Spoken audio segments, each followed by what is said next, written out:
அலகை ஒரு முறை தன்னுடைய பணி ஓய்வை அறிவித்தது. தன்னுடைய பணியிலிருந்து ஓய்வு பெறலாம் என்று அது நினைத்தது. எனவே தான் பயன்படுத்திய அத்தனை பொருட்களையும் ஆயுதங்களையும் விற்க வேண்டும் என்று எண்ணியது. எனவே தான் பயன்படுத்திய அத்தனை ஆயுதங்களையும் விற்பதற்கு கடை விரித்தது. அது என்னவென்றால் பகைமை, வெறுப்பு, பொறாமை, விட்டுக்கொடாமை, இதுபோன்று பல ஆயுதங்களை அது விற்க வேண்டும் என்று நினைத்து அவற்றையெல்லாம் கடை விரித்தது.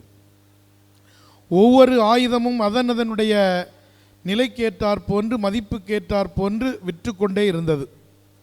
ஆனால் ஒரே ஒரு ஆயுதம் மட்டும் எல்லோராலும் விரும்பப்பட்ட ஒன்று, அதிகமான விலையை கொடுத்து ஒருவர் வாங்கியிருக்கின்றார்.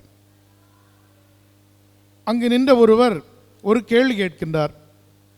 இத்தனை ஆயுதங்களில் இந்த ஆயுதம் மட்டும் ஏன் மிக அதிகமாக விலை கொடுக்க வேண்டி இருக்கின்றது என்று கேட்டதற்கு அந்த அலகை சொன்னது,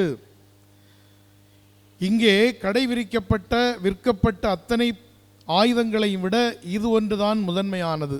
ஏனென்றால் அவை ஒன்றும் வேலை செய்யவில்லை என்றாலும் இது வேலை செய்யும். அது என்ன என்று சொன்னால் தற்பெருமை.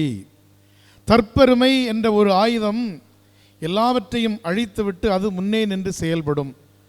அது ஒருவரிடத்தில் இருக்கின்ற போது அவரிடத்தில் இவையெல்லாம் புகுந்துவிடும் என்ற ஒரு பதிலை சொன்னது. அன்புக்குரிய சகோதர சகோதரிகளே, தன்னை தாழ்த்துகிறவர் உயர்த்தப் பெறுவார், உயர்த்துகிறவர் தாழ்த்தப் பெறுவார்.